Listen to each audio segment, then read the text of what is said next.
IPS Y पूरन कुमार रोहतक के police training college में inspector general माने आईजी। 7 अक्टूबर 2025 की दोपहर पूरन कुमार ने खुद को गोली मारकर आत्महत्या कर ली। वो चंडीगढ़ के सेक्टर 11 में बनी अपनी कोठी पर ही थे। उन्होंने ऐसा क्यों किया, इसका पता लगाया जा रहा है। बहरहाल पूरन कुमार सिर्फ एक सीनियर आईपीएस नहीं थे। आईजी रहते हुए उन्होंने कई मुद्दों पर अपनी आवाज उठाई, फिर चाहे सरकार में वन ऑफिसर वन हाउस नीति हो या फिर भेदभाव और जाति आधारित व्यवहार के खिलाफ कार्यवाही करना या इसके खिलाफ आवाज उठाना। पूरन कुमार ने यह भी आरोप लगाया कि कुछ आईपीएस अधिकारियों के प्रमोशन अवैध तरीके से हो जाते हैं। एक बार को तो इन्होंने मुख्यमंत्री तक को चिट्ठी लिख दी थी जिसमें आरोप लगाते हुए कई बड़े खुलासे भी किए थे। क्या था उस चिट्ठी में, पूरन कुमार थे कौन और क्यों इन्होंने सरकार से लेकर गृह विभाग तक से टक्कर मोल ली? इस वीडियो में इन सभी सवालों के जवाब तलाशेंगे, साथ ही उन कयासों की भी चर्चा करेंगे जो उनकी आत्महत्या की गुत्थी से जुड़े हुए हैं। नमस्ते, मेरा नाम शुभम है और आप खबरगांव देख रहे हैं। वाई पूरन कुमार मूलतः आंध्र प्रदेश से ताल्लुक रखते थे। आईपीएस बनने से पहले पूरन ने कंप्यूटर साइंस से इंजीनियरिंग की थी और आईआईएम अहमदाबाद से पीजीडीएमसी का कोर्स भी किया। 2001 में उन्होंने यूपीएससी क्रैक की और हरियाणा काडर के आईपीएस बन गए। हरियाणा के विभिन्न जिलों में एसपी और एसएसपी की जिम्मेदारियां संभालने वाले पूरन का करियर मृत्यु तक 24 साल तक रह चुका था। वो IG telecommunications, IG home guards, ADG Rohtak range रहे। 29 सितंबर को ही रोहतक के पुलिस ट्रेनिंग कॉलेज सुनरिया में आईपीएस पूरन कुमार को इंस्पेक्टर जनरल बनाया गया। मीडिया रिपोर्ट्स में लिखा गया कि 29 सितंबर को उनकी तैनाती हो गई, लेकिन वो 7 अक्टूबर तक छुट्टी पर ही थे। इसी दिन वो चंडीगढ़ के सेक्टर 11 की 116 नंबर कोठी में थे। दैनिक भास्कर की एक रिपोर्ट के मुताबिक ये 3 मंजिला कोठी है। तीनों फ्लोर पर अलग अलग परिवार रहते हैं। वाई पूरन कुमार के पास इस कोठी का ग्राउंड फ्लोर था। रिपोर्ट के मुताबिक इस फ्लोर पर उन्होंने अपने पीएसओ की बंदूक से खुद पर गोली चलाई। इस घर में पूरन अपनी पत्नी अमनीत पी कुमार और एक बेटी के साथ रहते थे। छोटी बेटी चंडीगढ़ में ही पढ़ाई कर रही है, जबकि बड़ी बेटी विदेश में पढ़ाई करने के लिए गई हुई है। पूरन कुमार की पत्नी अमनीत पी कुमार 2001 बैच की हरियाणा काडर की आईएएस अफसर है। वो हरियाणा सरकार में फॉरेन कोऑपरेशन डिपार्टमेंट और सिविल एविएशन डिपार्टमेंट की कमिश्नर हैं। 7 अक्टूबर को जब यह घटना हुई तब अमनीत हरियाणा के मुख्यमंत्री नायब सिंह सैनी के साथ जापान गए राज्य सरकार के डेलीगेशन में शामिल थी। दैनिक भास्कर ने रिपोर्ट किया कि कोठी के बाहर एक प्राइवेट सिक्योरिटी कंपनी के गार्ड तैनात रहते हैं, जिन्हें कोठी में रहने वाले तीनों परिवारों ने मिलकर रखा है। इन्हीं सिक्योरिटी गार्ड ने चंडीगढ़ पुलिस को फोन करके गोली चलने की खबर दी।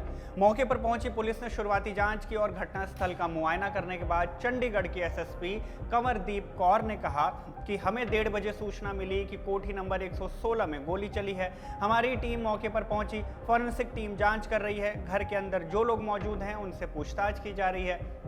वाई पूरन कुमार ने खुदकुशी की है, फिलहाल इससे ज्यादा कुछ नहीं कहा जा सकता। जैसे ही पूरन कुमार की मृत्यु की खबर सामने आई, उनकी पुरानी खबरों ने फिर से सुर्खी बनानी शुरू कर दी। मसलन द इंडियन मास्टरमाइंड्स में छपी रिपोर्ट बताती है कि वाई पूरन कुमार पिछले कुछ समय से एक प्रशासनिक लड़ाई लड़ रहे थे। ये लड़ाई हरियाणा के आईपीएस अफसरों की प्रमोशन पॉलिसी को लेकर थी, जिस पर उन्होंने गंभीर सवाल उठाए थे। करीब 1 साल पहले ही पूरन कुमार ने मुख्यमंत्री नायब सिंह सैनी को एक पत्र लिखा था। इस पत्र में उन्होंने 4 बैचों के आईपीएस अफसरों 1991, 1996, 1997 और 2005 के प्रमोशनों पर सवाल उठाए थे।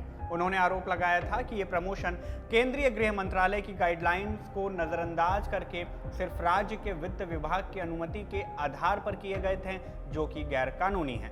वाई पूरन कुमार अपने प्रमोशन को लेकर भी सरकार से लड़ रहे थे। साल 2015 का एक किस्सा है। सरकारी आदेश के मुताबिक 12 अक्टूबर 2015 से उनका डीआईजी पद पर प्रमोशन होना था, लेकिन वो ये चाहते थे कि प्रमोशन 1 जनवरी 2015 से प्रभावी माना जाए। पूरन कुमार का तर्क था कि गृह मंत्रालय की गाइडलाइंस को चुनिंदा तरीके से लागू किया गया है। कुछ अफसरों को इस नीति के तहत अनुचित आर्थिक लाभ दिया गया, जबकि बाकी अफसरों को, जिनमें वो खुद भी शामिल थे, जानबूझकर इस लाभ से वंचित रखा गया। इससे पूरे आईपीएस कैडर में स्पष्ट भेदभाव की स्थिति बन गई थी। पूरन कुमार ने दावा किया कि इस वजह से उन्हें कई महीनों तक वेतन और भत्तों का नुकसान उठाना पड़ा। साल 2021 में खबर आई कि पूरन कुमार ने राज्य के पुलिस महानिदेशक यानी डीजीपी मनोज यादव पर जातिगत आधार पर उत्पीड़न और अपमान करने का गंभीर आरोप लगाया। पूरन कुमार ने अपनी शिकायत में कहा, डीजीपी मनोज यादव मेरे खिलाफ निजी रंजिश रखते हैं क्योंकि मैं अनुसूचित जाति से हूं। उन्होंने मांग की थी कि डीजीपी के खिलाफ SC/ST एक्ट के तहत फौजदारी का मामला दर्ज किया जाए, माने FIR की जाए। तब इस मामले को लेकर Puran Kumar Punjab and Haryana high court तक चले गए थे। हालांकि कोर्ट ने बाद में पूरन की इस शिकायत को पूरी तरह से अस्वीकार कर दिया था। मीडिया रिपोर्ट्स में लिखा गया कि इस मामले को शांत कराने के लिए उन्हें IG टेलीकम्युनिकेशन की काडर पोस्टिंग दे दी गई। बहरहाल साल 2024 में भी पूरन कुमार चर्चा में आए थे। तब उन्होंने राज्य मंत्री अभय यादव के भांजे अमन यादव, जो कि हरियाणा पब्लिक सर्विसेज के अधिकारी हैं, उनके खिलाफ शिकायत दर्ज कराई थी। इस शिकायत में IPS वाई पूरन कुमार ने ऐसे अधिकारियों की सूची दी थी जो ट्रांसफर होने के बाद भी एक से ज्यादा सरकारी आवास पर कब्जा किए हुए थे।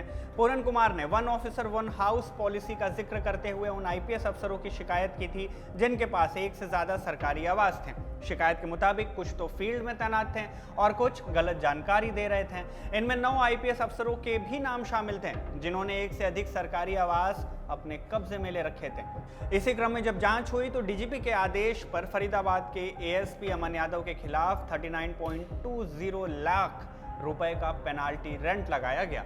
इस घटना के बाद भी पूरन कुमार खूब चर्चाओं में आए थे। मार्च 2024 में ही पूरन ने गृह विभाग के अतिरिक्त मुख्य सचिव TVSN प्रसाद के खिलाफ FIR दर्ज कराने की मांग की थी। यह मुद्दा जुड़ा था उनकी पोस्टिंग से। दरअसल पूरन कुमार को 3 मार्च को IG होमगार्ड्स के पद पर नियुक्त किया गया था। इस नियुक्ति पर उन्होंने सवाल उठाए। उन्होंने मुख्यमंत्री कार्यालय, राज्य के मुख्य सचिव और गृह विभाग को एक लिखित शिकायत दी थी। शिकायत में उन्होंने विशेष रूप से अतिरिक्त मुख्य सचिव यानी ACS होम के खिलाफ कार्रवाई की मांग की, क्योंकि उनके मुताबिक ACS होम TVSN प्रसाद ने उन्हें अपमानित और प्रताड़ित किया था। कैसे? इस पर पूरन ने लिखा कि उन्हें IGP होम गार्ड्स के पद पर पोस्ट किया गया, जबकि ये राज्य काडर का अनुमोदित पद यानी काडर पोस्ट नहीं था। ये पोस्ट राज्य सरकार द्वारा कभी औपचारिक रूप से बनाई ही नहीं गई थी, फिर भी उन्हें यहाँ भेज दिया गया।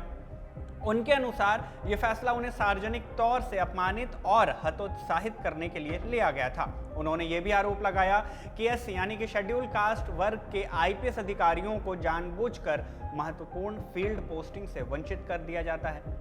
इस मामले में आगे जो भी अपडेट होगी आप तक जरूर पहुंचाई जाएगी। फिलहाल पुलिस अपनी जांच में लगी पड़ी है। फॉरेंसिक टीम लगातार इस कोशिश में लगे पड़े हैं कि इस पूरी आत्महत्या की गुत्थी को सुलझाया जा सके, पता किया जा सके कि किन कारणों से पूरन कुमार ने ये बड़ा स्टेप लिया। बहरहाल जो भी इस मामले में अपडेट होगी आप तक पहुंचाई जाएगी। इस वीडियो में बस इतना ही। धन्यवाद।